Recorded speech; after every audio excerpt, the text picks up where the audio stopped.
నమస్తే అన్న, అందరికీ నమస్కారం.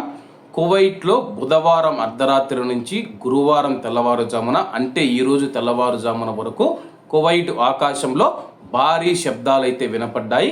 చాలా వరకు అయితే చాలామంది అయితే సోషల్ మీడియా వేదికగా తమ యొక్క అభిప్రాయాలను వ్యక్తం చేస్తూ మేము చాలా భయపడిపోయామని చెప్పేసి తెలుపుతూ ఉన్నారు.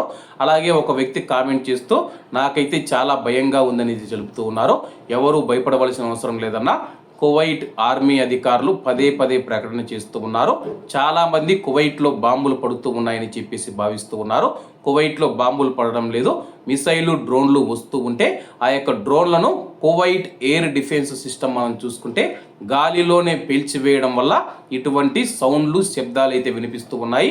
వీటిని విని ఎవరు భయపడవలసిన అవసరం లేదని చెప్పేసి కువైట్ అధికారులు తెలుపుతూ ఉన్నారు. కువైట్లో రాత్రి మనం చూసుకుంటే కానీ 2 సార్లు సైరన్లు మోగాయి.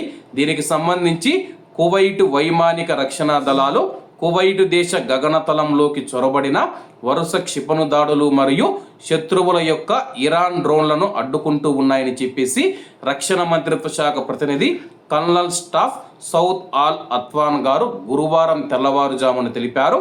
కువైట్ వైమానిక రక్షణ విభాగాల విజయవంతమైన అడ్డంకింపుల ఫలితంగా కువైట్ దేశంలోని కొన్ని ప్రాంతాలలో పేలుల శబ్దాలు వినిపించాయని చెప్పేసి ఆయన అధికారికంగా ప్రకటించారు. కాబట్టి కువైట్లో ఉన్న మన భారతీయులు ఎవరూ భయపడవలసిన అవసరం లేదు.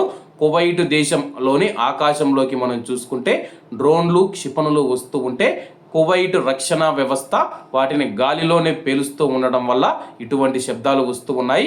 చిన్న మనం చూసుకుంటే కానీ ఒక రాకెట్ కానీ లేకపోతే ఏదైనా వంకాయ బాంబు పెడితేనే భారీ శబ్దం అయితే వస్తుందన్నమాట. అటువంటిది మిసైల్స్ డ్రోన్లు వస్తూ ఉన్నాయంటే వాటిని పేల్చేసేటప్పుడు ఇంకెంత సౌండ్ వస్తుందో ప్రతి ఒక్కరూ ఆలోచించండి. ఇటువంటి సమయంలో మీరు ఎటువంటి ఆలోచనలు పెట్టుకోకుండా సైరన్లు మోగినప్పుడు సిర్దాపులలోకి లేదా మెట్ల కింద దాక్కోవడం చాలా మంచిదని చెప్పేసి కువైట్ మినిస్ట్రీ ఆఫ్ ఇంటీరియర్ కూడా ప్రకటించింది.